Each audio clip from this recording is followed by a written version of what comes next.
ಇದನ್ನ ಸಾಮಾನ್ಯವಾಗಿ ಇದರ ಸಾಂಕೇತಿಕವಾದಂತಹ ಅರ್ಥವನ್ನು ತಿಳಿಸಿ, ಇನ್ನು ಇವತ್ತು ನನಗೆ ಕೊಟ್ಟಿರತಕ್ಕಂತಹ ವಿಷಯ ಶ್ರೀನಿವಾಸ ದೇವರ ಮಹಾಮಹಿಮೆಯನ್ನ ವೆಂಕಟೇಶ ದೇವರ ಕಲ್ಯಾಣ ಮಹೋತ್ಸವದ ಒಂದು ವೃತ್ತಾಂತವನ್ನ ಕಥಾವನ್ನ ನಿರೂಪಣೆ ಮಾಡಬೇಕು ಅಂತ ಹೇಳಿದ್ದಾರೆ. ವೆಂಕಟೇಶ್ ಮಹಾತ್ಮದ ಕಥೆಯನ್ನಂತೂ ನೀವೆಲ್ಲರೂ ಕೇಳಿಬಿಟ್ಟಿರ್ತೀರಿ. ವರ್ಷ ನವರಾತ್ರಿ ಕಾಲಕ್ಕೆ ಪ್ರತಿಯೊಬ್ಬರು ಕೇಳಿರ್ತಕ್ಕಂತಹ ವಿಷಯ.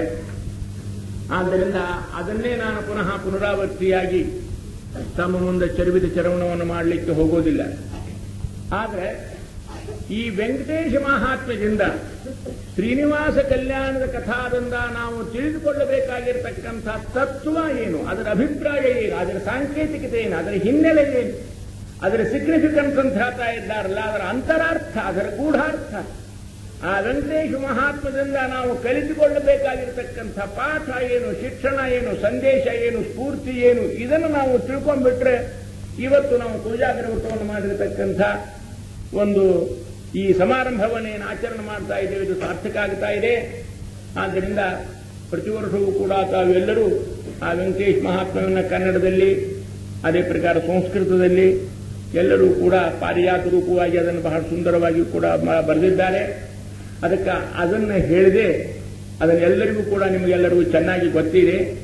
ಇದರ ಹಿನ್ನೆಲೆಯನ್ನ ಇರ್ತಕ್ಕಂತಹ ಕೆಲವು ಮಾತುಗಳನ್ನು ಮಾತ್ರ ನಾನು ತಮಗೆ ನಿರೂಪಣೆ ಮಾಡ್ತಾ ಇದ್ದೇನೆ.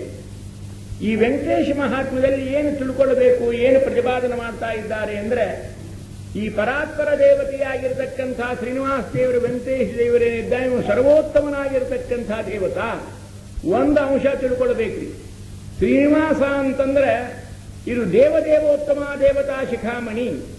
ಎಲ್ಲ ದೇವತೆಗಳಲ್ಲಿಯೂ ಕೂಡ ವೆಂಕಟೇಶ್ವರ ದೇವರು ವಿನಾ ವೆಂಕಟೇಶಂ ನನಾಥೋ ನನಾಥೋ ನನಾಥ ಪ್ರಭೋ ವೆಂಕಟೇಶ ಪ್ರಸೀದ ಪ್ರಸೀದ ಪ್ರಸೀದ ಅಂತ ಆ ಸುಪ್ರಭಾತದಲ್ಲಿ ಹೇಳಿದಂತೆ ಆ ವೆಂಕಟೇಶ ದೇವರು ಅಂದ್ರೆ ಪರಾತ್ಪರವಾಗಿರತಕ್ಕಂಥ ಪರಮಾತ್ಮ. ಒಂದು ವಿಷಯ ತಿಳ್ಕೊಳ್ಬೇಕ್ರಿ, ಎಷ್ಟೋ ಜನ ಸಂಶೋಧಕರ ಒಂದು ಸೋಗಿನಲ್ಲಿ ಆ ಪ್ರಾಚೀನವಾಗಿರತಕ್ಕಂಥ ನಮ್ಮ ಸಾಂಪ್ರದಾಯಿಕವಾಗಿರತಕ್ಕಂಥ ಭಾವನೆಗಳಿಗೆ, ಸಿದ್ಧಾಂತಗಳಿಗೆ, ಜೀವನದ ಮೌಲ್ಯಗಳಿಗೆ ಬಹಳ ಅಪಚಾರವನ್ನು ಮಾಡ್ತಾ ಇದ್ದಾರೆ. ಇತ್ತೀಚೆಗೆ ಕೆಲವರು ದೇವರಾತ ಮಹರ್ಷಿ ಅಂತ ಕೇಳಿರಬಹುದು ನೀವು, ಮೊನ್ನೆ ಕಾಲಾದರು ಗೋಕರ್ಣದವರು, ಅವರು ಒಂದು ಹೊಸ ಸಂಶೋಧನೆ ಮಾಡೇನೆ ಅಂತ ಹೇಳಿ ವೆಂಕಟೇಶ ದೇವರು ಅಂತ ತಿರುಪತಿ ಬಳಿ ವೆಂಕಪ್ಪಿದ್ದಾನೆ, ಅವ ಗಂಡು ದೇವರು ಅಲ್ಲ, ಅದೊಂದು ಹೆಣ್ಣು ದೇವತೆ. ಯಾಕಂದ್ರೆ ಬಾಲಾಜಿ ಬಾಲಾಜಿ ಅಂತ ತಿಳ್ಕೊಂಡು ಹೇಳ್ತಾ ಇದ್ದಾರೆ. ಅದಕ್ಕೆ ಅಂದ್ರೆ ಬಾಲ ಅಂದ್ರೆ ಹೆಣ್ಮಗಳು, ಆದ್ರಿಂದ ಬಾಲಾಜಿ ಅಂದ್ರೆ ಅದೊಂದು ಹೆಂಗಸು ದೇವತೆ ಹೊರತು ಗಂಡಸು ಅಲ್ಲ, ವಿಷ್ಣು ಅಲ್ಲ. ವೆಂಕಟೇಶ ದೇವರು ಅಂದ್ರೆ ಶ್ರೀನಿವಾಸ ದೇವರು ಅಂದ್ರೆ ಆ ಕ್ಷಣವೇ ಸಾಕ್ಷಾತ್ ಶ್ರೀ ಶಂಖಚಕ್ರ ಗದಾಪಟ್ಟು ಧರಿಸಿದಂತಹ ಶ್ರೀನಿವಾಸ ದೇವರು ಅಂತೇನು ವೆಂಕಟೇಶ ಮಹಾತ್ಮದ ಕಥೆ ಇದೆ. ಇದೆಲ್ಲ ಕಟ್ಟುಕತೆ, ದಂತಕಥೆ, ಸುಳ್ಳು ಅಂತ ಒಂದು ಗ್ರಂಥವನ್ನು ಬರೆದಿದ್ದಾರೆ ಅವರು. ಆದ್ದರಿಂದ ಅದಕ್ಕೆ ನಾವು ಆಗಲೇ ಉತ್ತರ ಕೊಟ್ಟೇವಿ, ಈಗ 20 ವರ್ಷದ ಹಿಂದಿನ ಮಾತು ಇದು. ಆದ್ದರಿಂದ ಬಾಲಾಜಿ ಅಂತ ತಿಳ್ಕೊಂಡು ಹೇಳಿದ ಕ್ಷಣವೇ ಅದೇನು ಹೆಣ್ಣು ದೇವತೆ ಆಗಬೇಕಾಗಿಲ್ಲ. ಹಾಗಾಗಿದ್ರೆ ಈಗ ಶಿವಾಜಿ ಅಂತ ಹೇಳ್ತಾ ಇದ್ದಾರೆ, ಮತ್ತೆ ಶಿವಪ್ರಭು ಅಂತಕ್ಕಂಥ ಅವನೊಬ್ಬ ಹೆಂಗಸೇ ಇದ್ದ, ಗಂಡಸೇ ಇದ್ದಿದ್ದಿಲ್ಲ ಅಂತ ತಿಳ್ಕೊಂಡು ಹೇಳಬೇಕಾದಿತ್ತು. ಆದರೆ ಈಗ ಬಾಲಾಜಿ ಅಂತ ತಿಳ್ಕೊಂಡಿದ್ರು ಕೂಡ ಅದು ಶಿವಾಜಿ ಅಂತ ತಿಳ್ಕೊಂಡು ಆ ಹೆಸರಿನ ಮೇಲಿಂದ ಯಾರೂ ನಿರ್ಧಾರವನ್ನು ಮಾಡೋದಲ್ಲ. ಅದಕ್ಕಾಗಿ ನೀನು ಯಾರಪ್ಪ ಅಂತ ಕೇಳಿದ ವೆಂಕಟೇಶ ಮಹಾತ್ಮದೊಳಗೆಯನ್ನೇ ನಾನು ಸಾಕ್ಷಾತ್ ಕೃಷ್ಣ, ನಮ್ಮ ತಾಯಿ ತಂದೆ ವಸುದೇವ ದೇವಕಿ ಅಂತ ತಿಳ್ಕೊಂಡು ಮದುವೆ ಸಂದರ್ಭದೊಳಗೆ ಕೃಷ್ಣ ಪರಮಾತ್ಮ ತಾನೇ ಹೇಳ್ತಾ ಇದ್ದಾನೆ. ಯಾಕಪ್ಪ ನಿನ್ನ ಹೆಸರು ಕೃಷ್ಣ ಅಂತ ಯಾಕೆ ಕರೆದ್ರು ಅಂತ ಕೇಳಿದ್ರೆ ಪ್ರಶ್ನೆ ಹಾಕಿದ್ದಾರೆ ಅಲ್ಲಿ. ಕೃಷ್ಣ ಅಂದ್ರೆ ಏನದು ಕಪ್ಪು ಅಂದಂಗಾಯ್ತು. ಕಪ್ಪು, ಕೆಂಪು, ಬಿಳಿ, ಕರಿ ಹಿಂಗ್ಯಾಕೆ ಹೆಸರು? ಕರೆಪ್ಪ ಗಿರಪ್ಪ ಅಂತ ಇಟ್ಟಿರ್ತಾರೆ. ಸ್ವಲ್ಪ ಸುಶಿಕ್ಷಿತರು ನಾವು, ಕೆಂಪಪ್ಪ ಕರೆಪ್ಪ ಹೀಗ್ಯಾಕೆ ಇಟ್ಟಿದ್ದಾರೆ ಅಂದ್ರೆ ನಾನು ಹೇಳ್ಕೊಂಡಿದ್ದಾನೆ. ಸ್ವಾಮಿ, ನಾನು ಸ್ವಲ್ಪ ನನ್ನ ಬಣ್ಣ ನೋಡಿದ್ರೆ ಗೊತ್ತಾಗ್ತದೆ, ನಾವು ಕರ್ನಾಟಕ ದೇಶದವ್ರಿ, ಅಚ್ಚ ಕರಿನಾಡಿನವರು, ಸ್ವಲ್ಪ ಕರಿ ಬಣ್ಣ ಎರಿ ಬಣ್ಣ ಬಂದಿದೆ ನನಗೆ. ನಮ್ಮ ತಾಯಿ ಸ್ವಲ್ಪ ಕಪ್ಪಿದ್ರಿ, ಅದಕ್ಕೆ ನಾನು ಕಪ್ಪುವಾಗಿದ್ದೇನೆ ಅಂತ ಹೇಳ್ತಾ ಇದ್ದಾನೆ. ಮಾತೃವರ್ಣ ಅಂತ ಹೇಳ್ಕೊಂಡಿದ್ದಾನೆ ಅವ. ನಾಚಿಕೆ ಬಿಡುವ ಕಾರಣವಿಲ್ಲವ. ಕಸ್ತೂರಿ ಇದ್ದ ಹಾಗೆ, ಸಾಲಿಗ್ರಾಮವಿದ್ದ ಹಾಗೆ ಕರ್ನಾಟಕ ದೇಶದವರು ಕಪ್ಪಾಗಿರ್ತಕ್ಕಂಥವ್ರು ಎಷ್ಟು ಒಪ್ಪುತ್ತಾ ಇರ್ತಾರೆ ಅನ್ನೋದನ್ನು ಹೆಮ್ಮೆ ಪಟ್ಟುಕೊಳ್ಳತಕ್ಕಂಥ ಅಂಶ ವೆಂಕಟೇಶ ಮಹಾತ್ಮದಲ್ಲಿ ಇದೆ. ಕಪ್ಪಿದ್ದವರು ಅಪ್ಪ ನಾವೇನು ಬಣ್ಣ ಸ್ವಲ್ಪ ಕರಿ ಇದೆ ಅಂತ ಹೇಳಬೇಕಾಗಿ, ನಮ್ಮ ಅಪ್ಪ ವೆಂಕಪ್ಪ ಅವನ ಬಣ್ಣನೇ ಕಪ್ಪಿದೆ. ಆದ್ದರಿಂದ ದೇವರು ಹೇಳಿಕೊಂಡಿದ್ದಾನೆ. ಏನದರ ಅರ್ಥ? ಕರ್ಷತೀತಿ ಕೃಷ್ಣ ಪಾಪಗಳನ್ನೆಲ್ಲವನ್ನೂ ಕೂಡ ಅದನ್ನು ಸಂಪೂರ್ಣವಾಗಿ ಕರಗಿಸಿ ಬಿಡ್ತಾ ಇದ್ದಾನಂತೆ. ಅದನ್ನೆಲ್ಲ ಅಪಹಾರ ಮಾಡ್ತಾ ಇದ್ದಾನೆ. ಕೃಷ್ಣ ಅಂತ ಹೆಸರುಪಟ್ಟಿದ್ದಾನೆ. ಅಂತೂ ಕೃಷ್ಣ ಅಂತಕ್ಕಂಥವ ಸಾಕ್ಷಾತ್ ಗೋಕುಲದಲ್ಲಿ, ಮಥುರಾದಲ್ಲಿ, ವೃಂದಾವನದಲ್ಲಿ ಆಡಿರತಕ್ಕಂಥ ಕೃಷ್ಣನೇ ಇವ ಅಂತ ಹೇಳ್ಕೊಂಡಿದ್ದಾನೆ. ಆದ್ದರಿಂದ ಇವರೇನು ಸಂಶೋಧನದ ನೆವದಿಂದ ಆ ದೇವರಿಗೆ ಅಪಚಾರವನ್ನು ಮಾಡಲಿಕ್ಕೆ ಹೋಗ್ತಾ ಇದ್ದಾರೆ. ಅದರಲ್ಲಿ ಯಾರು ನಂಬಿಕೆಯನ್ನು ಇಡಬಾರದು. ಹಾಗಾದ್ರೆ ಈ ವೆಂಕಟೇಶ ದೇವರು ಅಂತೇನಿದ್ದಾರೆ, ಇವರು ಸಚ್ಚಿದಾನಂದ ವಿಗ್ರಹನಾಗಿರತಕ್ಕಂಥ ಸಾಕ್ಷಾತ್ ವೈಕುಂಠ ಲೋಕರಾಗಿರ್ತಕ್ಕಂಥ ಸ್ವಾಮಿ ಶ್ರೀಹರಿಯೇ ಇಲ್ಲಿ ಬಂದಿದ್ದಾನೆ ಅಂತ ತಿಳ್ಕೊಂಡು ಅಲ್ಲೇ ಮಾಯಾಮೀ ಪರಮಾನಂದಂ ತ್ಯಕ್ತ್ವಾ ವೈಕುಂಠಮುತ್ತಮಂ ಸ್ವಾಮಿ ಪುಷ್ಕರಿಣೀ ತೀರೆ ರಮಯಾ ಸಹ ಮುದತೆ. ಮಾಯಾವೀ ಪರಮಾನಂದಂ ತ್ಯಕ್ತ್ವಾ ವೈಕುಂಠಮುತ್ತಮ, ವೈಕುಂಠ ಲೋಕವನ್ನು ಬಿಟ್ಟು ಸ್ವಾಮಿ ಇಲ್ಲಿ ಬಂದಿದ್ದಾನೆ. ಯಾಕೆ ವೈಕುಂಠ ಲೋಕ ಬಿಟ್ಟು ಬಂದ್ರ? ಅಲ್ಲೇನ ಸಕ್ಕರೆ ಸಿಕ್ತಿದ್ದಿಲ್ಲ, ಚಿಮಣಿ ಏನು ಸಿಕ್ತಿದ್ದಿಲ್ಲ, ಅಥವಾ ಅಕ್ಕಿ ಕೊರತೆ ಇತ್ತು, ಹೀಗೇನಾದಿತ್ತನ ಹಂಗಾರೆ. ಯಾಕಂದ್ರೆ ಆನಂದ ಪರಿಪೂರ್ಣವಾಗಿರ್ತಕ್ಕಂಥ ವೈಕುಂಠ ಲೋಕ. ವೈಕುಂಠ ಲೋಕದಾಗ ಏನಿರ್ತದ್ರಿ? ಯಾವುದರ ಕೊರತದೆ ಹೇಳ್ರಲ್ಲಿ? ಆನಂದಾನ್ ಮಂದ ಮಂದ ದದತಿಹ ಮರುತಃ ಕುಂದ ಮಂದಾರ ನಂದ್ಯ ವರ್ತಾ ಮುದಾನ್ ದಧಾನ ಮೃದುಪದ ಮುದಿತೋದ್ಗೀತ ಕೈ ಸುಂದರೀಣಾಂ ವೃಂದೈರಾ ವಂದ್ಯ ಮುಕ್ತೇಂದ್ವಹಿ ಮಗು ಮದನಾಹೀಂದ್ರ ದೇವೇಂದ್ರ ಸೇವ್ಯೆ ಮೌಕುಂದೇ ಮಂದಿರೇಸ್ಮಿನ್ ಅವಿರತ ಮುದಯನ್ನ ಮೋದಿನಾಂ. ದೇವದೇವ ಮುಕುಂದನ ಮಂದಿರದೊಳಗ ಆನಂದದ ಹೊರತಾಗಿ ಇನ್ನೇನು ಇದ್ದಿತ್ರಿ ಅಲ್ಲಿ?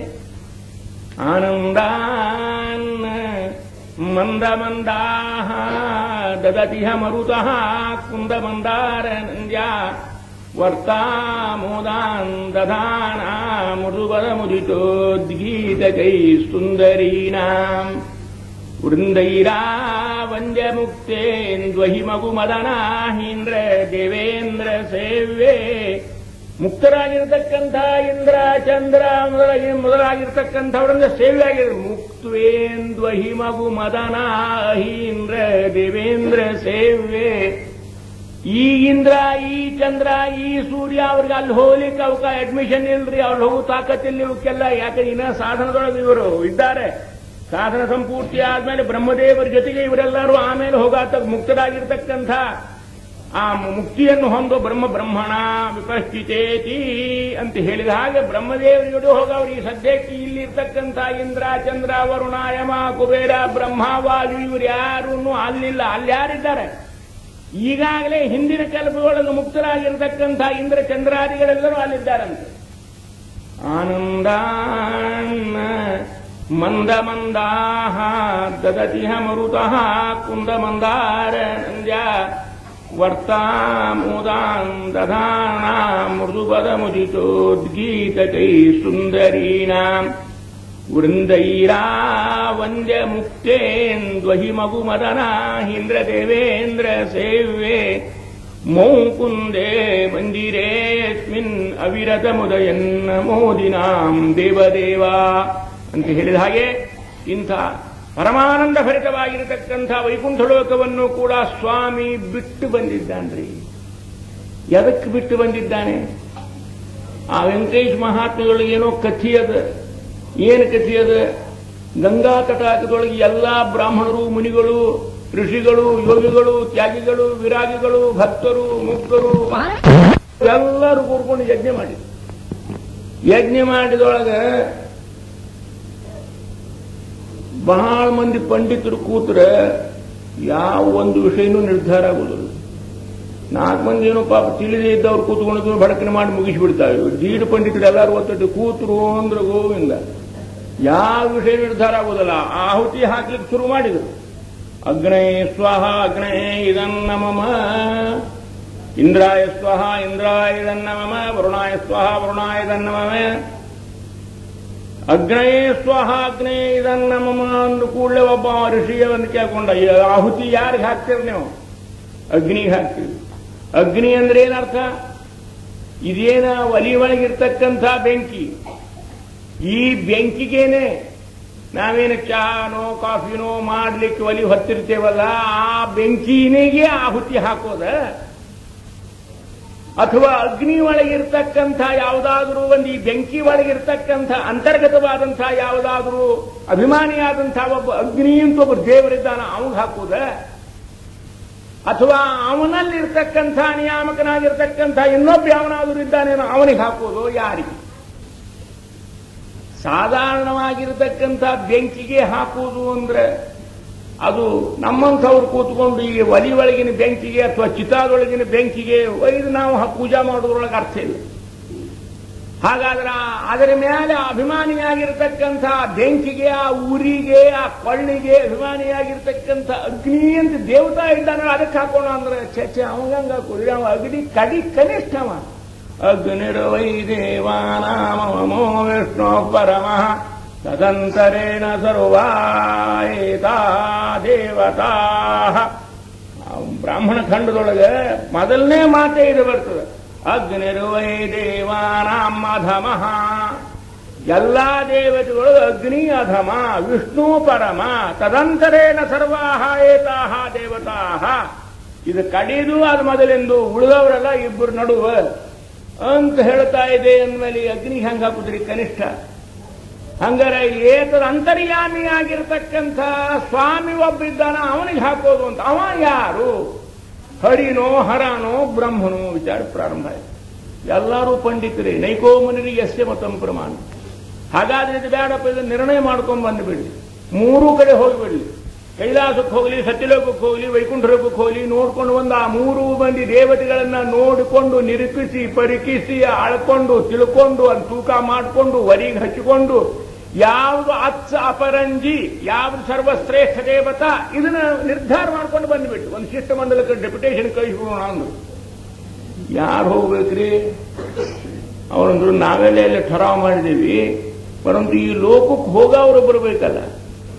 ಸತ್ಯಲೋಕಕ್ಕೆ, ಕೈಲಾಸ ಲೋಕಕ್ಕೆ, ವೈಕುಂಠ ಲೋಕಕ್ಕೆ, ಮೂರು ಲೋಕದೊಳಗೆ ಹೋಗಿ ಅದನ್ನು ನೋಡಿಕೊಂಡು ಆ ದೇವಾಧಿ ದೇವತೆಗಳನ್ನ, ದೇವೋತ್ತಮರನ್ನ ಅವ್ರನ್ನ ಅಳಿಬೇಕು, ಅವ್ರನ್ನ ತಿಳಿಬೇಕು, ಅವ್ರನ್ನ ವರಿಗೆ ಹಚ್ಚಬೇಕು. ಇಷ್ಟ್ಯಾರು ಮಾಡಬೇಕ್ರಿ? ಯಾರಿಗೂ ಶಕ್ತಿ ಇಲ್ಲ. ಒಬ್ಬರಿಸಿ ಇದ್ದು ನೋಡ್ರಿ, ಮಹಾನುಭಾವನಾಗಿರ್ತಕ್ಕಂಥ ಕೇಳಿದ್ರು, ಯಾರಾದರೂ ನೀವು ಮೂರೂ ಲೋಕಕ್ಕೂ ಹೋಗಿ ಬರುವಂತಹ ಶಕ್ತಿ ಸಾಮರ್ಥ್ಯೋಪೇತರಾಗಿರ್ತಕ್ಕಂಥವ್ರಿಗೆ. ಉಳಿದವರಂದ್ರು ಯಾರಿಗೂ ನಾವು ಇರುವಾಗ ಶಕ್ತಿ ಇರ್ತದೆ, ಸತ್ತ ಮೇಲೆ ಎಲ್ಲಿ ಹೋಗ್ತೀವಿ.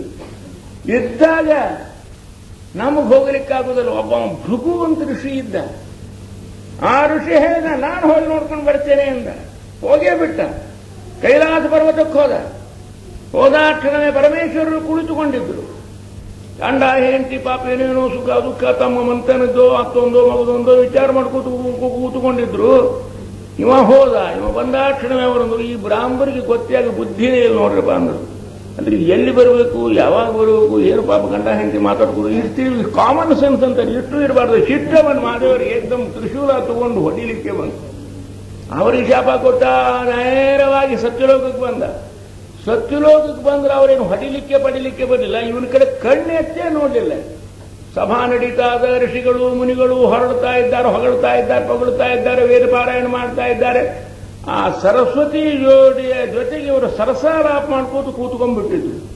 ಅವಂಗ ಎಂತ ನಿರ್ಲಜ್ಜರಪ್ಪ ಅಂದ. ನಮ್ಮ ಭೂಲೋಕದ ಮಂದಿನೇ ಗುಣ ಅಲ್ರಿ ಅಂದ್ರು. ಅಲ್ರಿ, ಇಷ್ಟು ಮಂದಿ ಒಳಗೆ ಕೂತ್ಕೊಂಡು ಒಂದು ಮನ್ಯಾಗ ಹೋಗಿ ಬೇಕಾದಷ್ಟು ಮಾತಾಡ್ಬೇಕು ತನಕ ಯಾರು ನೀವು ಬೇಡಂತಾರೆ. ಇಷ್ಟು ಮಂದಿ ಸಭಾದೊಳಗೆ ಕೂತ್ಕೊಂಡೇ ಹೆಂಡತಿ ಜೋಡಿ ಸರಸಾಲಾಪ ಮಾಡ್ತಾ ಇದ್ದಾನೆ. ಅವನು ಮಾತಾಡ್ತಿದ್ರು, ಬೇಡ ಬೇಡ ಅಂದ್ರೆ ಅಲ್ಲಿ ಹೋಗಿ ಬಂದ್ಬಿಟ್ರು. ವೈಕುಂಠ ಲೋಕಕ್ಕೆ ಬಂದ್ರು, ಮತ್ತು ಅಲ್ಲೂ ಇದೆ ಹಣೆಬಾರ. ಅಲ್ಲಿ ಲಕ್ಷ್ಮೀದೇವಿ ಆ ಭಗವಂತನ ಪಾದ ಸಂವಾಹನ ಮಾಡ್ಕೋತ ಕೂತ್ಕೊಂಡಿದ್ರು. ಈ ಮೂರು ಮಂದಿ ದೇವತೆಗಳಿಗೆ ಇನ್ನೊಂದು ಉದ್ಯೋಗಿ ಇಲ್ಲಿ ಕಾಣಿಸ್ತದ. ಆದ್ದರಿಂದ ಇವರು ವ್ಯವಸ್ಥಾನೆ ಮಾಡಿಬಿಡ್ಬೇಕು ಅಂತಂದ. ಬ್ರಾಹ್ಮಣ ನೋಡ್ರಿ, ಪಾಪ ಭೂಲೋಕದಾಗ ಎಂದು ಊಟ ಮಾಡಿದ್ದು ಹಸ್ತು ಬ್ರಾಹ್ಮಣ ಸಿಟ್ಟಿಗೆ ಬಂದವನ್ನೇ ಕಾಲಿನಿಂದ ಜಾಡಿಸಿ ಒದ್ದು ಬಿಟ್ಟಿದ್ದಾನೆ. ಎಷ್ಟು ಬುದ್ಧಿಗೇಟಿರ್ತಾರೆ ನೋಡ್ರಿ ಬ್ರಾಹ್ಮರು ಒಂದೊಂದು ಸಂದರ್ಭದೊಳಗೆ. ಅಲ್ಲ, ಅವ್ರ ಮನೆಗೆ ಹೋಗ್ಯಾನ, ಅವ್ರು ಚಲೋ ಯಾರು, ದೊಡ್ಡವ್ರು ಯಾರು, ಸಣ್ಣವ್ರು ಯಾರು, ಅವನ ಮನೆ ತನಕ ಹೋಗಿ ಆ ಭಗವಂತನಿಗೆ ಒದ್ದು ಬರಬೇಕಾದ್ರೆ ಎಷ್ಟು ಛಾತಿವಂತಿದ್ದ ಆ ಬ್ರಾಹ್ಮಣ.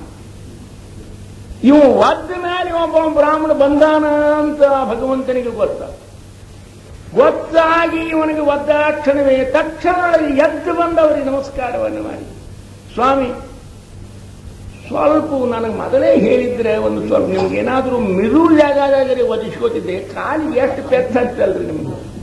ವಜ್ರ ಕಠೋರವಾದ ನನ್ನ ಶರೀರ, ನಿಮಗೆ ಕೋಮಲವಾಗಿರತಕ್ಕಂಥ ಪಾದ, ಪಾಪ ಎಷ್ಟು ಲಘು. ಹೇಳಿದ್ರು ಲಕ್ಷ್ಮಿ ಬೇಗನೆ ಒಂದು ಬಿಸಿನೀರು ತಗೊಂಬ, ಪಾಪ ಬ್ರಾಹ್ಮರಿಗೆ ಸ್ವಲ್ಪ ಕಾಲಿಗೆ ನೋವು ಹಾಕೋಣ. ಎಣ್ಣೆ ಹಚ್ಚಿ ಅವ್ರ ಸವರಿ ಬಿಸಿನೀರನ್ನು ಹಾಕಿ ಅವರ ಪಾದವನ್ನು ತೊಳೆದು ಆ ನೀರನ್ನು ಎಲ್ಲ ಪ್ರೋಕ್ಷಣ ಮಾಡಿಕೊಂಡು ಭಕ್ತರೆ ಅಂತ ಹೇಳಿದ ಲಕ್ಷ್ಮೀ ದೇವನ ಬಗ್ಗೆ ಅವಳಿಗೆ ಪ್ರೋಕ್ಷಣ ಮಾಡಿ ಮನೆಗೆ ಗ್ವಾಡಿ ಎಲ್ಲ ಕಡೆನೂ ಅದನ್ನು ನೀರು ಉಗ್ಗಿ, ಸ್ವಾಮಿ ನಮ್ಮ ಅಪರಾಧ ಕ್ಷಮಿಸಬೇಕು, ನೀವು ಬಂದದ್ದು ಗೊತ್ತಾಗಲಿಲ್ಲ, ಪಾಪ ಆದ್ದರಿಂದ ತಮಗೇನೋ ನೋವಾಯಿತು, ನಿಮ್ಮ ಕಾಲು ಬಹಳ ನೋವಾಯ್ತಾ ಅಂತ ನೀವು ಒದ್ದಿದ್ದ ಬ್ರಾಹ್ಮಣ ಆ ಕಾಲಿಗೆ ಎಣ್ಣೆ ಹಚ್ಚಿ ಅದಕ್ಕೆಲ್ಲ ಬಿಸಿನೀರು ಹಾಕಿ ಉಪಚಾರ ಮಾಡಿದ್ರು, ನಾಚಿಕೆ ಬಂತೀವಿ, ಈ ಕರೆಗೆ ನೀರಾಗಿಬಿಟ್ಟ. ಅವರು ಹೇಳಿದರು, ನಿಜವಾಗಿ ಕಾಮಕ್ರೋಧಗಳನ್ನು ಎಲ್ಲವನ್ನೂ ಗೆದ್ದಿರತಕ್ಕಂಥ ಸ್ವಾಮಿ ನೀನೇ ಸರ್ವೋತ್ತಮ ಅಂತ ತಿಳ್ಕೊಂಡು ಅವರು ಜಗತ್ತಿನ ಪುನಃ ಬಂದು ಘೋಷಣೆಯನ್ನು ಮಾಡಿದರು. ಅದರ ಮನೆಯೊಳಗೆ ಬಿಗಡಾಶಿ ಹೋಯ್ತು ನೋಡ್ರಿ. ಲಕ್ಷ್ಮೀದೇವಿ ಅಂದ್ಲು, ಅದು ಹಿಡಿದು ನೀವ ಬೈತಿದ್ರಿ ಅಂತಿದ್ರಿ, ಆಡ್ತಿದ್ರಿ, ಏನೋ ಆಗ್ತಿತ್ತು, ಇನ್ನು ಹೋದವ್ರು ಬಂದವ್ರ ಕಡೆಯಿಂದ ಸಹಿತ ನಮ್ಗೆ ಸೇವಾ ಮಾಡಿಸ್ಲಿಕ್ಕೆ ಪ್ರಾರಂಭ ಮಾಡಿದ್ರಿ ಅಂದಮೇಲೆ ನಾ ಯಾಕೆ ಮನೆಯಾಗಿರ್ಬೇಕ್ರಿ? ನೋಡ್ರಿ, ಇದು ಇನ್ನು ಮುಂದೆ ಸಂಪ್ರದಾಯ ಆತು ಅಂದ್ಲಕ್ಕೆ ಲಕ್ಷ್ಮೀದೇವಿ. ಏನು ಸಂಪ್ರದಾಯ? ಬಂದವರೆಲ್ಲ ಒಮ್ಮೊಮ್ಮೆ ಒದ್ದೊದ್ದು ಹೋಗುದು ಅಂತ ಅರ್ಥ. ಊರೊಳಗೆ ಇರ್ತಾವ ನೋಡ್ರಿ. ಇವತ್ತು ಭೃಗು ಬಂದ, ನಾಳೆ ಯಾವ ಆಚಾರ ಬರ್ತಾರೆ, ಋಷಿಗಳು ಬರ್ತಾರೆ, ಸ್ವಾಮಿಗಳು ಬರ್ತಾರೆ, ಬಂದವ್ರೆಲ್ಲ ಏನು ಮಾಡೋದು ಅಂದ್ರೆ ಇಟ್ಟು ಕೆಲವು ಕಡೆ ಒಂದೊಂದು ಸೇವಾದ ಸಂಪ್ರದಾಯನೇ ಇಟ್ಬಿಟ್ಟಿರ್ತಾರೆ. ಈ ಪ್ರಕಾರವಾಗಿ ಬರುವುದು, ಆ ರೀತಿಯಾಗಿ ಆ ದೇವರಿಗೆ ಏನಪ್ಪಾ ಅಂದ್ರೆ ಮಂಗಳಾರತಿ ಮಾಡೋದು, ರೂಪಾರತಿ ಮಾಡೋದು, ಅದನ್ನು ಮಾಡೋದು, ಇದನ್ನು ಮಾಡೋದು, ಹೆಂಗಾರು ಎರಡು ಜೋಡಿ ಚಪ್ಪಲಿ ಇಟ್ಟು ಬಿಡುದು, ಬಂದವ್ರು ಎದಿಗೆ ಪಾಟ್ ಹೊಡೆಯೋದು, ಪ್ರಕಾರ ಹೋಗಿಬಿಡುದು. ನನ್ನ ಗತಿ ಏನು ಉಂಟಕ್ಕಿ ಮತ್ತೆಲ್ಲಾರಿ ಹೊಡಿಸಬೇಕಾಗಿತ್ತು. ಬರಾಬರಿ ನಾ ಎಲ್ಲ ವಕ್ಷಸ್ಥಳಗಳು ಇದ್ದೀನಿ, ಇದೇ ಭಾಗಕ್ಕೆ ಆ ಬ್ರಾಹ್ಮಣ ಬಂದು ಎಷ್ಟು ಅಪಮಾನವನ್ನು ಮಾಡಿದ್ದಾನೆ. ಆದ್ದರಿಂದ ಸ್ವಾಮಿ ನಾನು ಒಟ್ಟ ನಿಮಗೆ ಬೇಡ ಅಂತ ಆಗೀನಿ ಅಂದಂಗಾಯ್ತಿದ್ರಿ ಮೇಲಿಂದ.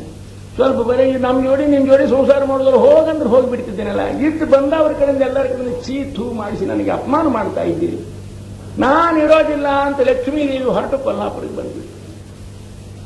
ಅಂದ್ರೆ ಇಲ್ಲಿ ಏನು ನಾವು ತಿಳ್ಕೊಳ್ಬೇಕು ಅಂದ್ರೆ, ಕಥೆ ಹೇಳ್ತಾ ಇಲ್ಲ ನಾನು, ಈ ಕಥಾ ಹಿನ್ನೆಲೆಯಲ್ಲಿ ಹಂಗಾರೆ ಲಕ್ಷ್ಮೀನಾರಾಯಣರು ವಿಷ್ಣು ಮತ್ತು ರಮಾದೇವಿ ಅವರು ಕೂಡ ಹಿಂಗೆ ಬಡದಾಡ್ಕೋತ ನಮ್ಮನೆ ಮ್ಯಾಂಗ ಸಂಸಾರದೊಳಗೆ ವಿರಸ ಇಜ್ಜೋಡಿಸ ಗೋಕಾಕನ ಕಾದಂಬರಿ ಆಗಿತ್ತು ಅವ್ರದ್ದು. ಹಂಗಾರ ಗಂಡ ಹೆಂಡತಿ ಬಡದಾಡಿ ಒಬ್ಬರು ಏನಪ್ಪಾ ಅಂತ ತಿಳ್ಕೊಂಡ್ರೆ ಬಿಟ್ಟು ಅವನ್ ದೇಶ ಇವರೊಂದು ದೇಶ ಭ್ರಷ್ಟಾಗಿ ಹೋಗಿಬಿಟ್ರು ಅಂತ ತಿಳ್ಕೊಂಡು ಹೀಗೆ ಜನರಿಗೆ ಆಪಾತ ತೋರ್ತದ ಹಂಗ ಆಭಾಸ ಮಾಡಿಕೊಳ್ಬಾರ್ದು. ಹಂಗಾರೆ ಏನಿದ್ರ ತಾತ್ಪರ್ಯ ಅಂತ ಅನ್ನೋದನ್ನು ನಾವು ತಿಳಿದುಕೊಳ್ಳಬೇಕು. ಏನು ವಿಚಾರ ಮಾಡಿದ್ರೆ ಅವರು, ನಾವು ಇಲ್ಲಿ ಕೂತ್ಕೊಂಡ್ಬಿಟ್ಟೇವಿ, ತಾಯಿ ತಂದಿ ನಾವು ವೈಕುಂಠ ಲೋಕದಾಗ ಮ್ಯಾಲೆ ಕೂತೇವಿ, ನಮ್ಮ ಮಕ್ಕಳೆಲ್ಲ ಭೂಲೋಕದಲ್ಲಿ ಅವ ಅಂದಮೇಲೆ ಅವ್ರನ್ನ ನಾವು ಇಲ್ಲೇ ಕೂತೇನೆ, ಅವರೆಲ್ಲ ಮ್ಯಾಲೆ ಬರಲಿ ಅಂತ ಅವ್ರ ಮ್ಯಾಲಕ್ಕೆ ಎತ್ತಬೇಕು ಅಂತ ಎಷ್ಟು ಪ್ರಯತ್ನ ಮಾಡಿದ್ರು ಅವ್ರು ಹೇಳುವಲ್ಲೋ, ನಾವೆಲ್ಲ ಜಡಭರ್ತರಿ ಹಿಂಗ ಕೂತವ್ರು ಕೂತೇ ಬಿಟ್ಟಿದ್ದೇವೆ. ವೇದ ಹೇಳ್ತವ, ಶಾಸ್ತ್ರ ಹೇಳ್ತವ, ಪುರಾಣ ಹೇಳ್ತವ, 18 ಪುರಾಣ, 4 ವೇದ, 6 ಶಾಸ್ತ್ರ, ಅನೇಕ ಋಷಿಗಳು, ಏನಾದ್ರೂ ನಾವು ಈ ಜಾಗ ಬಿಟ್ಟು ಆಚೀಚೆಗೆ ಆಗುವಲ್ಲಿವಿ. ಅದಕ್ಕೆ ಆ ತಾಯಿ ತಂದಿಗೆ ಕಾಳಜಿಯಾಗಿ ಅವರು ಇವರು ಮ್ಯಾಲೆ ಇದ್ದ ಕರ್ಕೋಬೇಕು ಅಂದ್ರೆ ಬರುವಾದ್ರಲ್ಲ, ಅದಕ್ಕೆ ಹೇಗಾದರೂ ಮಾಡಿ ನಾವು ಇವರನ್ನು ಉದ್ಧಾರ ಮಾಡೋಣ. ಹಾಗಾದ್ರೆ ಲಕ್ಷ್ಮಿ ನೀವೊಂದು ದೇಶಕ್ಕೆ ಹೋಗು, ನಾವೊಂದು ದೇಶಕ್ಕೆ ಹೋಗ್ತೇನೆ, ಅಲ್ಲಿ ಅವ್ರನ್ನ ನೀನು ಉದ್ಧಾರ ಮಾಡಿ, ಇಲ್ಲಿ ಅವ್ರು ನಾನು ಉದ್ಧಾರ ಮಾಡ್ತೇನೆ. ಮಹಾರಾಷ್ಟ್ರ ದೇಶದಾಗ ಬಂದು ಆ ತಾಯಿ ಕೂತ್ಕೊಂಡಿದ್ದಾಳೆ, ಇತ್ಲಾಗ ಆಂಧ್ರ ದೇಶಕ್ಕೆ ಬಂದು ಅಥವಾ ತಿರುಪತಿ ಕಡೆ ಬಂದು ಆ ಪರಮಾತ್ಮ ತಾನು ಕೂತ್ಕೊಂಡಿದ್ದಾನೆ ದಕ್ಷಿಣ ದೇಶದೊಳಗೆ. ಇಬ್ಬರೂ ಕೂಡ ತಾಯಿ ತಂದೆ ಕೂಡ ನಮ್ಮನ್ನು ಉದ್ಧಾರ ಮಾಡಲಿಕ್ಕಾಗಿ ಆ ಮಹಾನುಭಾವರು ಬಂದಿದ್ದಾರೆ ಅಂತ ಅರ್ಥ ಮಾಡಬೇಕು ಹೊರತು ಅವರಿಬ್ಬರು ಬಡದಾಡಿ ಮಾರಾಮಾರಿ ಮಾಡಿಕೊಂಡು ಅವರೊಂದು ದೇಶ ಇವರೊಂದು ದೇಶ ಹಿಡಿದ್ರು ಅಂತ ಮಾತ್ರ ಅನ್ಯಥಾ ನಾವು ಎಂದೂ ಕಲ್ಪನಾ ಮಾಡಬಾರದು. ನಿತ್ಯಾಭಿಯೋಗಿನಿ ಆಗಿರ್ತಕ್ಕಂಥ ರಮಾದೇವಿ ಆದದ್ದರಿಂದ ಆ ರೀತಿಯಾಗಿ ಆ ಪ್ರಕಾರ ಹೊರಟರು. ಲಕ್ಷ್ಮೀದೇವಿ ಹೋದ ಬಳಿಕ ವೆಂಕಟೇಶ ದೇವರು ಅವಂದ ಗ್ರಹಂತು ಗೃಹಿಣೀ ಶೂನ್ಯಂ ಕಾಂತಾರಾದತಿರಿಚ್ಯತೆ. ಮನೆಯಾಗ ಲಕ್ಷ್ಮೀನೇ ಇಲ್ಲ ಅಂತಂದ ಮೇಲೆ ನಾನರೇ ಇಲ್ಲಿ ಹಾಕಿರಬೇಕು ಅಂತ ಆತನು ಹೊರಟು ಬಿಟ್ಟ. ಅಂದ್ರೆ ಇದೆಲ್ಲ ಒಂದೊಂದು ಲೋಕ ಶಿಕ್ಷಣ ರೀ.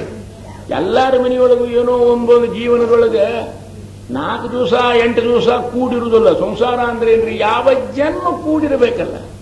50, 60, 70, 80 ವರ್ಷ ಕೂಡಿ ಬಾಳ್ವೆ ಮಾಡುವಾಗ ಯಾವುದೋ ಒಂದೊಂದು ಸಂದರ್ಭದೊಳಗೆ ಸ್ವಲ್ಪ ವಿರಸಾಗಿ ಗಂಡ ಹೆಂಡತಿ ಏನಾದರೂ ಬಡದಾಟಾಗಿ ಅವಳ ಹೆಂಡತಿ ಬಿಟ್ಟು ಹೋಗಿಬಿಟ್ಟಿದ್ಲು ಅಂತಂದ್ರೆ ಹೋಗೋದಿಲ್ಲ ಅಂತ ಇಟ್ಕೊಂಬೋಣ. ಏನೋ ₹1 ಬಹಳ ದಿವಸ ಆಯ್ತು ಬಿಡುವಲ್ರು, 4 ದಿವಸ ತವ್ರ ಮನೆಗೆ ಹೋಗಿ ಬಂದ್ರ ತಾಣ್ತಮ್ಮಂದ್ರೆ ಮಾರಿ ನೋಡಿ ಅಂತ ತಿಳ್ಕೊಂಡು ಪಾಪ ಏನೋ ಒಂದು ದೃಷ್ಟಿಯನ್ನು ಬಡದಾಡ್ಕೊಂಡು ಹೆಂಡತಿ ಹೋಗಿದ್ರೆ ಪೀಡಾ ಹೋತು ನಿಶ್ಚಿಂತ ದಿನ ₹6 ಅಕ್ಕಿ ಉಳಿತು ಒಂದು ಗಂಡ ಸಮಾಧಾನ ಬಿಟ್ಕೊಂಡು ಕೂಡಬಾರದು.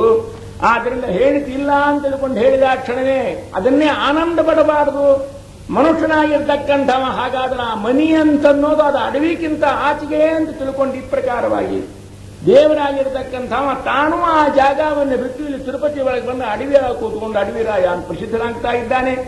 ಭಗವಂತ ಇಲ್ಲಿ ಬಂದು ಕೂತ್ಕೊಂಡಿದ್ದಾನೆ.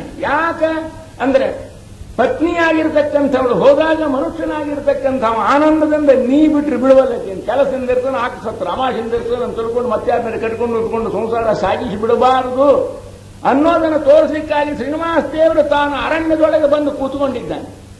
ಅಂದ್ರೆ ಲಕ್ಷ್ಮೀನಾರಾಯಣರು ಇಬ್ಬರೂ ಕೂಡ ಬೇರೆ ಬೇರೆ ಕಡೆ ಇದ್ದು ಜನರನ್ನೆಲ್ಲ ಉದ್ಧಾರವನ್ನು ಮಾಡಲಿಕ್ಕಾಗಿ ಬಂದಿದ್ದಾರೆ.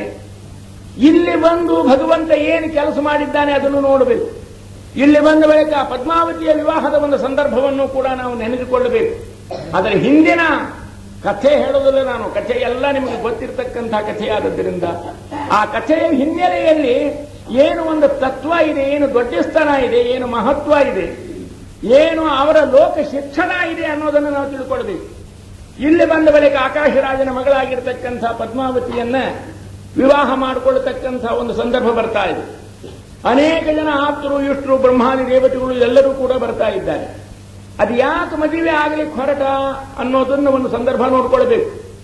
ಎಲ್ಲರೂ ಬಂದರು, ಸತ್ಯಲೋಕದಿಂದ, ಕೈಲಾಸ ಲೋಕದಿಂದ, ಎಲ್ಲ ಕಡೆಯಿಂದ ಆ ಭಗವಂತನ ಪರಿವಾರ ಬಂತು ಮದುವೆಗೆ. ವೆಂಕಟಾಚಲ ಪರ್ವತದೊಳಗೆ ನಿಂದಿರ್ಲಿಕ್ಕೆ ಜಾಗ ಇಲ್ಲ. ಎಷ್ಟು ಕಿಕ್ಕಿಳಿದು ಲೋಕಾಂತರದ ಯಾವತ್ತೂ ದೇವಾದಿ ದೇವತೆಗಳು, ಮನುಷ್ಯರು, ದಾನವರು, ಮಾನವರು, ಋಷಿಗಳು, ಯೋಗಿಗಳು ಪ್ರತಿಯೊಬ್ಬರೂ ಕೂಡ ಬಂದ ವಿಷ್ಣುವಿನ ಮದುವೆಗೆ ಸಿದ್ಧರಾದ. ಎಲ್ಲ ಸಿದ್ಧರಾದಾಗ ದೇವರು ಬಹಳ ಶೋಕ ಮಾಡ್ಲಿಕ್ಕೆ ಹತ್ತಿದ ಅಂತ ಬರ್ತದ ವೆಂಕಟೇಶ್ ಮಹಾತ್ಮೆಗಳಿಗೆ. ಯಾಕಂತ ಕೇಳಿದಾಗ ಅಪ್ಪ ಎಲ್ಲರೂ ಇದ್ದಾರೋ, ಮುಖ್ಯವಾಗಿ ಯಾರು ಮದುವೆಗೆ ಬರಬೇಕು ಅವಳೇ ಬರಲಿಲ್ಲ. ಯಾರು ಬರಬೇಕು? ರಮಾದೇವಿ ಕೊಲ್ಹಾಪುರದಿಂದ ಬರಬೇಕಾಗಿತ್ತಲ್ಲ, ಅವಳ ಬರಲಿಲ್ಲ ಅಂತ ಹೇಳಿದ್ರಂತೆ. ಆವಾಗ ಸೂರ್ಯನಿಗೆ ಹೇಳಿದರು, ಸೂರ್ಯ ನೀನು ಹೋಗಿ ಆ ಕೊಲ್ಹಾಪುರಕ್ಕೆ ಹೋಗಿ ಲಕ್ಷ್ಮೀದೇವಿಯನ್ನು ಕರೆದುಕೊಂಡು ಬಾ ಅಂತ. ಲಕ್ಷ್ಮೀದೇವಿಯನ್ನು ಕರೆದುಕೊಂಡು ಬಾ, ಹಾಗೆ ಬರೋದಿಲ್ಲ, ಹಾಗಾದ್ರೆ ಬರೀ ಕರ್ಕೊಂಡು ಅವರಿಗೆ ಹೇಳು ಏನಂತ, ದೇವರಿಗೆ ಬಹಳ ಜಡ್ಡಾಗಿದೆ, ಜೇಲ್ ಹಾಕಿದ ನೆಲ ಹಿಡಿದಿದ್ದಾನೆ, ಅದಕ್ಕೆ ಬಾ ಅಂತ ಹೇಳು ಅಂತ. ಸೂರ್ಯ ಅಂದ, ಸ್ವಾಮಿ ನನ್ನ ಗತಿ ಏನಾಗಬೇಕು ಅಂದವ. ಇಲ್ಲೇ ಯಾಕಂದ್ರೆ ಸ್ವಾಮಿ ಸಚ್ಚಿದಾನಂದ ವಿಗ್ರಹನಾಗಿರ್ತಕ್ಕಂಥ ನೀನು ನಿನ್ನ ಹೆಸರು ಉಚ್ಚಾರ ಮಾಡಿದ್ರೆ ರೋಗಗಳು ಹೋಗ್ತಾವಲ್ಲ. ವೈದ್ಯೋ ನಾರಾಯಣೋ ಹರಿಹಿ ಅಂತ ಹೇಳಿದಂಗೆ ಔಷಧಂ ಜಾಹ್ನವೀತೋಯಂ ವೈದ್ಯೋ ನಾರಾಯಣೋ ಹರಿ ಶರೀರೇ ಝಜ್ಜರೀಭೂತೆ ವ್ಯಾಧಿಗ್ರಸ್ತೆ ಕಲೇವರೇ ಔಷಧಂ ಜಾಹ್ನವೀತೋಯಂ ವೈದ್ಯೋ ನಾರಾಯಣೋ ಹರಿ ಶರೀರೇ ಝಜ್ಜರೀಭೂತೆ ವ್ಯಾಧಿಗ್ರಸ್ತೆ ಕಲೇವರೇ ಔಷಧಂ ಜಾಹ್ನವೀತೋಯಂ. ಆದ್ದರಿಂದ ವೈದ್ಯೋ ನಾರಾಯಣೋ ಹರಿ, ನಾರಾಯಣ ವೈದ್ಯ ಏನು ಔಷಧ ಕೊಟ್ಟರು ಮ್ಯಾಲೆ ಈ ಮಂತ್ರ ಅಂದು ಅದನ್ನು ತಗೊಂಡ್ಬಿಟ್ರೆ ಅದರಿಂದ ಎಲ್ಲಾ ರೋಗ ಪರಿಹಾರ ಆಗ್ತಾವ ಅಂತ ಹೇಳ್ತಾ ಇದ್ದಾರೆ ಸ್ವಾಮಿ. ಅಂಥದ್ದು ನಿನಗೇನೆ ಜಡ್ಡು ಅಂತ ತಿಳ್ಕೊಂಡು ನಾನು ಹೇಳೋಣ, ದೇವ ಧನ್ವಂತರಿ ನಿನಗೆ ಜಡ್ಡು ಅಂದ್ರೆ ಆ ತಾಯಿ ಏನ್ ಅಂದಾಳ ನನಗೆ, ಇಲ್ಲಯ್ಯ ನೀನು ಹೋಗಿ ಹೇಳು, ಅವನೆಲ್ಲ ಹಿಡಿದಿದ್ದಾನೆ ಅಂತ ಹೇಳು. ಯಾಕೆ ಅವಳಿಗೆ ಅರ್ಥವಾಗುತ್ತೆ, ನೆಲ ಹಿಡಿದಿದ್ದಾನೆ ಅಂದ್ರೆ ನಿಜಾನೇ, ಇಡೀ ಭೂಮಂಡಲೆಲ್ಲಾನು ಹಿಡಿದಾನು, ಅವನು ಹಿಡಿದೇ ಹೋದ್ರೆ ನಿಂದಿರ್ತದೆ ಹಂಗೆ. ಆದ್ದರಿಂದ ನೀನು ಕರೆದವಾ ಅಂತ ತಿಳ್ಕೊಂಡು ಹೇಳಿದ ಕ್ಷಣವೇ ಸೂರ್ಯ ಕರೀಲಿಕ್ಕೆ ಬಂದ. ಕೊಲ್ಹಾಪುರಕ್ಕೆ ಬಂದು ಎದುರಿಗೆ ಬಾಗದ ನಿಂತ್ಕೊಂಡಿದ್ದ.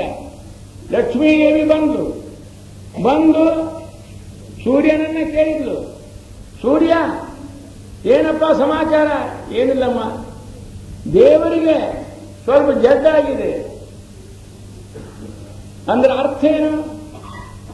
ತಕ್ಷಣದೊಳಗೆ ದೇವಿ ಹೊರಟು ಬಿಟ್ಟು ಅಂದ್ರೆ ಗೊತ್ತಿದೆ ಅವಳಿಗೆ ಸಚ್ಚಿದಾನಂದ ವಿಗ್ರಹನಾಗಿರತಕ್ಕಂಥ ದೇವರಿಗೆ ಬೇನೆ ಯಾವ್ಯಾವ ಇಲ್ಲ ಅನ್ನೋದು ಗೊತ್ತು ಆ ಮಹಾತಾಯಿ.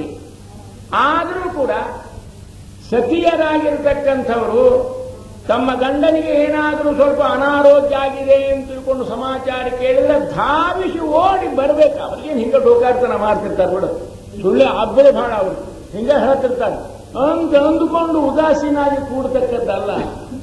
ಆದ್ದರಿಂದ ಆ ಸಮಾಚಾರವನ್ನು ಕೇಳಿದಾಕ್ಷಣವೇ ಲಕ್ಷ್ಮೀದೇವಿ ಓಡಿ ಧಾವಿಸಿ ಬರ್ತಾ ಇದ್ದಾಳೆ. ಇದೆಲ್ಲ ಒಂದೊಂದೊಂದೊಂದು ಲೋಕ ಶಿಕ್ಷಣ. ಕೊಲ್ಹಾಪುರಕ್ಕೆ ಬಂದು ಕೂತ್ಕೊಂಡಿದ್ಲ ಅವಳು ಮೊದಲು. ಇಬ್ಬರೂ ಕೂಡೇನೆ ಯಾವಾಗ ಲಕ್ಷ್ಮೀದೇವಿ ನಾನು ಹೋಗಿಬಿಡ್ತೇನೆ ಅಂತ ತಿಳ್ಕೊಂಡು ಹೋಗಿ ಇಲ್ಲಿ ಬಂದ ಬಳಿಕ ಕೊಲ್ಹಾಪುರಕ್ಕೆ ಬಂದು ಕೂತ್ಕೊಂಡ್ರೆ ಸುಮ್ಮನೆ ಬಂದು ಕೂತಿದ್ಲ ಅಷ್ಟೇ. ಬಂದವರನ್ನೆಲ್ಲ ಕೇಳಬೇಕು. ಯಾರು ಅವಳ ಭೇಟಿಗೆ ದರ್ಶನಕ್ಕಾಗಿ ಕೊಲ್ಹಾಪುರಕ್ಕೆ ಇಂದ್ರ ಬರಬೇಕು, ಚಂದ್ರ ಬರಬೇಕು, ಬ್ರಹ್ಮದೇವರು ಬರಬೇಕು, ವಾಯುದೇವರು ಬರಬೇಕು, ರುದ್ರದೇವರು ಬರಬೇಕು. ಬಂದವರನ್ನ ಏನಪ್ಪ ನಿಮ್ಮ ತಂದೆಯ ಸಮಾಚಾರ ಏನು, ವೈಕುಂಠ ಲೋಕದಾಗ ಹೋಗಿದ್ರೆ ಹಾಗೆ, ದೇವರ ದರ್ಶನ ಆಯ್ತು ಹಂಗೆ, ಬ್ರಹ್ಮ ಹೋಗಿದ್ದೆ ಹಾಗೆ, ಅವರೆಲ್ಲ ಹೇಳಿದ್ರೆ ಇಲ್ತಾಯಿ. ದೇವರಲ್ಲಿ ವೈಕುಂಠದೊಳಗೆ ಇಲ್ಲವೇ ಇಲ್ಲಲ್ಲ. ಏನಂದೆ ಅಂದ್ರು, ದೇವರಿಲ್ಲವ. ಮತ್ತೆ ನಾ ಬಿಟ್ಟು ಬಂದುಬಿಟ್ಟಿದ್ದೀನಿ ಆರಾಮ, ಮತ್ತೇನಾದರೂ ಕೂಡ ಏನಾದ್ರು ವ್ಯವಸ್ಥೆ ಮಾಡ್ಕೊಂಡು ಅಡಿಗೆ ಅವ್ರು ಇಟ್ಕೊಂಡು ಏನು ಊಟ ಮಾಡ್ಕೊಂಡಿದ್ದಾರೆ ಅಂತ ತಿಳ್ಕೊಂಡಿದ್ದೆ ನಾನು. ಇಲ್ಲಮ್ಮ, ದೇವರಲ್ಲಿ ವೈಕುಂಠ ಲೋಕನಿಗೆ ಬಿಟ್ಟು ಬಿಟ್ಟಿದ್ದಾನೆ. ವೈಕುಂಠ ಲೋಕ ಬಿಟ್ಟಿದ್ದಾರೆ. ಹಾಗಾದ್ರೆ ಎಲ್ಲಿದ್ದಾರೆ? ಎಲ್ಲ ಲೋಕ ಶಿಕ್ಷಣಾರ್ಥವಾಗಿ ವಿಡಂಬನೆ ಮಾಡ್ತಾ ಮಾಡ್ತಾ ಎಂಥ ಲೀಲವನ್ನು ಆಟ ಆಡ್ತಾ ಇರ್ತಾರೆ. ಏನು ಹೇಳಬೇಕಾಗಿದೆ ಇದರಲ್ಲಿ ಅಂದ್ರೆ, ಏನೋ ಒಂದೊಂದು ಸಂದರ್ಭದಿಂದ ಬಿಟ್ಟು ಹೋಗಿತ್ತು ಅಂತಂದ್ರೆ ಸುಮ್ಮನೆ ದೇಹ ಮಾತ್ರ ಆಗಿರಬೇಕು. ಸಾಧ್ವೀಮಣಿಗಳಾಗಿರ್ತಕ್ಕಂಥವ್ರದ್ದು ಎಲ್ಲಾನು ಲಕ್ಷ್ಯ ಎಲ್ಲಾನು ಆ ಅತ್ತೆ ಮನೆ ಕಡೆನೆ ತವರು ಮನೆಗೆ ಹೋಗಿರ್ತಾರ ಅಷ್ಟೇ. ತವರು ಮನೆ ಒಳಗೆ ಹೋದ್ರೆ ದಿನ ಬೆಳಗಾರ ಒಂದು 10 ಸಲ ತನ್ನ ಅತ್ತೆ ಮನೆ ಗಂಡನ ಮನೆ ಏನು ಊಟ ಮಾಡ್ಯಾರು, ಹೇಗೆ ಆಫೀಸ್ಗೆ ಹೋಗಿದ್ದಾರು, ಮನೆಯಾಗೆಲ್ಲ ಅಡಿಗೆ ಮಾಡಿಟ್ಟು ಬಡಿಸಿ ನಾನು ಎಲ್ಲ ತಯಾರು ಮಾಡಿ ಅನ್ನ ಹಾಕಿ ಕರೆದ್ರೆ ಅವ್ರಿಗೆ ಬಂದು ಅಷ್ಟು ಊಟ ಮಾಡಿ ಹೋಗೋದಾಗೋದಿಲ್ಲ. ಒಂದೊಂದು ಸಾಗಿ ಉಪವಾಸ ಹೋಗ್ತಾ ಇದ್ದಾರೆ. ನಾನಿಲ್ಲಿ ಬಂದು ಕೂತ್ಕೊಂಡ್ಬಿಟ್ಟಿದ್ದೇನೆ. ಏನಾಗಿರೋ ಉಂಡಾರು ಉಪವಾಸ ಮೈಯಾರು, ಹೋಟೆಲ್ ಅನ್ನ ಹೋಗೋದಿಲ್ಲ, ಮನೆ ಒಳಗೆ ಮಾಡೋರಿಲ್ಲ, ನನ್ನರೆ ಹೋಗುವಂತ ಕಳಿಸ್ಯಾರ ಅಂತ ಹಗಲ ರಾತ್ರಿ ಹೆಣ್ಮಗಳ ಕಾಳಜಿ ಮಾಡ್ತಾ ಇದ್ರೆ ಅದಕ್ಕೆ ಹೆಂಡತಿ ಅಂತ ಅರ್ಥ. ಇಲ್ಲ ಅಂದ್ರೆ ಗಂಡನ ಜೀವ ಹೆಂಡತಿ ಅಂತ ಅರ್ಥ. ಅಂದ್ರೆ ಸಣ್ಣ ಸಣ್ಣ ಘಟನಾದಿಂದ ಎಷ್ಟು ಬೋಧ ಈ ವೆಂಕಟೇಶ್ ಮಹಾತ್ಮ ನಮಗೆ ಹೇಳಿಕೊಡ್ತಾ ಇದೆ. ಇದನ್ನು ನಮ್ಮ ಭರತಖಂಡದೊಳಗೆ ಯಾರಿಗೂ ಕಲಿಸಿಕೊಡೋದಕ್ಕೆ ಕಾರಣ ಇಲ್ಲ. ಈ ಜೀವ ತುಡಿತಾ ಇರ್ತದೆ, ಆ ಗಂಡನ ಸಲುವಾಗಿ ಮಿಡಿತಾ ಇರ್ತದೆ, ಅಂತರಂಗದೊಳಗೆ ಅವನ ಹಿತವನ್ನೇ ನುಡಿತಾ ಇರ್ತದೆ. ಅಂದ್ರೆ ಮಾತ್ರ ಭಗವಂತ ಹಚ್ಚಿರತಕ್ಕಂಥ ಒಂದು ಕರಳು ಬಳ್ಳಿಯ ಸಂಬಂಧದ ಸಾರ್ಥಕತೆ ಅದು ನಮಗೆ ವ್ಯಕ್ತ ಜೋಡಿ ಇದ್ದಾಗ, ಕೂಡಿ ಇದ್ದಾಗ ಆ ಪ್ರೇಮದ್ದು ಏನು ರೂಪ ಗೊತ್ತಾಗುವುದಿಲ್ಲ. ದಿನ ಬೆಳಗಾರ ಅಲ್ಲೇ ಮಾತೋ ಕಠಿಣೋ ಬೈಯುವುದೋ ಅನ್ನೋದು, ಆಡ್ಸಂಬುದೋ ಹೇಳ್ಸಂಬುದೋ ಇದರೊಳಗೆ ಗೊತ್ತಾಗ. ಸ್ವಲ್ಪ ಹೊರಗೆ ಬಂದಾಗ ಒಂದು 8 ದಿವಸ ಬಿಟ್ಬಿಟ್ಟು 15 ದಿವಸ ಎದ್ದು ಬಿಟ್ರೆ ಇವರ ಜೀವ ತಳತಳ, ಅವರ ಜೀವ ಮಳಮಳ. ಈ ದಾಂಪತ್ಯದ ಭಗವಂತ ಹಚ್ಚಿದ ಪ್ರೇಮದ್ದು ಉಪನಿಷತ್ತಿನೊಳಗೆ ಹೇಳ್ತಾ ಇದ್ದಾರೆ. ನವಾರೇ ಪತ್ಯು ಕಾಮಾಯ ಪತಿ ಪ್ರಿಯೋ ಭವತಿ, ಆತ್ಮನಸ್ತು ಕಾಮಾಯ ಪ್ರಿಯೋ ಭವತಿ. ಇದನ್ನ ಪತಿ ಅಂತಃಪರ ಪಟ ಹಿಡಿದು ತೆಗೆದು 2 ಅಕ್ಕಿ ಕಾಳು ಮೈ ಮೇಲೆ ಉಜ್ಜಿದ ತಕ್ಷಣದೊಳಗ ಆ ಜೀವ ಈ ಜೀವ ಎರಡೇನು ಒಂದಾಗಿ ಹೊಂದಿಕೊಂಡು ಬಾಳುವೆಯನ್ನು ಮಾಡಲಿಕ್ಕೆ ಪ್ರಾರಂಭ ಮಾಡ್ತಾ ಬಂದ. ಏನೊಂದು ಮಾಂಗಲ್ಯ ತಂತು ನಾನೇನ ಮಮ ಜೀವನ ಹೇತುನಾ ಕಂಠೇ ಬಧನಾಮಿ ಸುಭಗೆ ಚಿರಂಜೀವ ಮಯಾ ಸಹ. ಈ ಮಂತ್ರ ಹೇಳಿ ಪುರೋಹಿತರ ಅರ್ಥ ಹೇಳಿ ಕಟ್ಟಿಸ್ಬೇಕ್ರಿ. ಮಂಗಳಸೂತ್ರ ಕಟ್ಟುವಾಗ ಅವ್ರ ಪುರೋಹಿತರಿಗೆ ಲಘುನೆ ದಕ್ಷಿಣೆ ತಗೊಂಡು ಹೋದ್ರಾತು ಅಂತ ಅವರಿಗೆ ಗಡಿಬಿಡಿ. ಆ ವಧೂವರಿಗಂತೂ ಇತ್ಲ ಲಕ್ಷಣೆ ಇರುವುದಿಲ್ಲ. ಅವರ ಲಕ್ಷಣೆ ಬೇರೆ ಕಡೆ ಇರ್ತದೆ. ಲಘು ಮುಗಿಸ್ರಿ, ಲಘು ಮ್ಯಾಟ್ನಿಕ್ ಶೋಕ್ ಹೋಗ್ಬೇಕಾಗಿದ್ದು ನಾವು ಪುರೋಹಿತರೆ. ಇದನ್ನು ತಿಳಿಯೋದು ಎಲ್ಲಿ ಅವರಿಗೆ ಅವಸರ ಇರ್ತದೆ, ಅವಾಗ ಪುರುಸೊತ್ತಿರೋದಿಲ್ಲ. ಎಷ್ಟು ಅಭಿಪ್ರಾಯ ಇದೆ ಅಲ್ಲಿ. ಮಾಂಗಲ್ಯ ತಂತು ನಾನೇನ ಮಮ ಜೀವನ ಹೇತವೇ ಮಮ ಜೀವನ ಹೇತುನಾ ಕಂಠೇ ಬಧನಾಮಿ ಸುಭಗೆ ಚಿರಂಜೀವ ಮಯಾ ಸಹ. ಇದು ಮಾಂಗಲ್ಯದ ತಂತು, ಈ ತಾಳಿ ಇದನ್ನು ಕೊರಳೊಳಗೆ ಕಟ್ಟುತ್ತಾ ಇದ್ದೇನೆ. ನನ್ನ ಜೀವನ ಹೇತು ಇದು. ನಿನ್ನ ಕೊರಳೊಳಗೆ ಕಟ್ಟಿರತಕ್ಕಂಥ ತಾಳಿ ಅದು ಇರೋದು ನಿನ್ನ ಕೊರಳೊಳಗೆ ಅಂದ್ರೆ ನನ್ನ ಜೀವ ನಿನ್ನಲ್ಲಿ ಇದೆ ಅನ್ನೋ ಅರ್ಥ. ಅದನ್ನು ನೋಡಿದರೆ, ಈ ತಾಳಿ ನೋಡಿದರೆ ಇವಳ ಗಂಡ ಬದುಕಿದ್ದಾನೋ ಇಲ್ಲೋ ಅನ್ನೋದನ್ನು ಗೊತ್ತಾಗುತ್ತಾ ಇದೆ. ಮಾಂಗಲ್ಯ ತಂತು ನಾನೇನ ಮಮ ಜೀವನ ಹೇತವೇ. ಇದು ತಾಳಿ ಅಂತ ಹೇಳಿದ್ದಾರೆ ನೋಡಿ. ಅದರ ಅರ್ಥ ಏನು? ತಾಳಮ್ಮ, ತಾಳುವಿಕೆಗಿಂತ ಬೇರೆ ತಪ ಇಲ್ಲ ಅಂತ ಹೇಳಿದ್ದಾರೆ. ತಾಳು, ಕೇಳು. ಏನು ತಾಳು? ಜೀವನದೊಳಗೆ ಏನಾದರೂ ಸ್ವಲ್ಪ ದುಃಖ ಬಂದ್ರೆ ತಾಳು. ಗಂಡ ಆದವ ಎರಡು ಮಾತನ್ನ ಏನಾದರೂ ಅಂದ್ರ ಅದನ್ನು ಕೂಡ ಶಾಂತ ರೀತಿಯಿಂದ ತಾಳು. ಅತ್ತಿ ಎರಡು ಮಾತನ್ನ ಬೈದ್ರ ಅದನ್ನ ತಾಳು. ಮಾವ ಏನಾದರೂ ಒಂದೆರಡು ಒಳ್ಳೆಯದಕ್ಕಾಗಿ ನಿನಗೆ ಹೇಳಿದ್ರೆ ಅದನ್ನ ತಾಳು. ಯಾಕೆ? ನಿನ್ನ ಕೊರಳಾಗಿಳೋದು ತಾಳಿ ಅಮ್ಮ, ತಾಳಿ ತಾಯಿ, ತಾಳಿ. ಆ ತಾಳಿ ಅಂತನ್ನೋದು ಇದನ್ನು ಕೇಳು. ಯಾವ ರೀತಿಯಾಗಿ? ಬುದ್ಧಿ ಮಾತು ಹೇಳಿದರೆ ಕೇಳಬೇಕಮ್ಮ, ಮನ ಶುದ್ಧರಾಗಿ ಗಂಡನೊಡನೆ ಬಾಳಬೇಕಮ್ಮ. ಆ ತಾಳಿ ಎಷ್ಟು ಅರ್ಥ ಕೊಡ್ತಾ ಇದೆ. ಬುದ್ಧಿ ಮಾತು ಹೇಳಿದರೆ ಕೇಳಬೇಕಮ್ಮ, ಮನ ಶುದ್ಧರಾಗಿ ಗಂಡನೊಡನೆ ಬಾಳಬೇಕಮ್ಮ. ಮನಶುದ್ಧರಾಗಿ ಗಂಡನೊಡನೆ ಬಾಳಬೇಕಮ್ಮ. ಇದನ್ನು ಮಾಡಬೇಕಾದ್ರೆ ಎಷ್ಟು ಹೇಳ್ತಾ ಇದ್ದಾರೆ. ಕೊಟ್ಟು ಕೊಡುವ ನೆಂಟರೊಡನೆ ದ್ವೇಷ ಬೇಡಮ್ಮ, ಅಟ್ಟು ಉಂಬುವ ವೇಳೆಯಲ್ಲಿ ಆಡಬೇಡಮ್ಮ, ಹಟ್ಟಿ ಬಾಗಿಲಲ್ಲಿ ಬಂದು ನಿಲ್ಲಬೇಡಮ್ಮ, ಕಟ್ಟಿಕೊಂಡ ಗಂಡರೊಡನೆ ಜಗಳ ಬೇಡಮ್ಮ. ಬುದ್ಧಿ ಮಾತು ಹೇಳಿದರೆ ಕೇಳಬೇಕಮ್ಮ, ಮನ ಶುದ್ಧರಾಗಿ ಗಂಡನೊಡನೆ ಬಾಳಬೇಕಮ್ಮ, ಹಟ್ಟಿ ಬಾಗಿಲಲ್ಲಿ ಬಂದು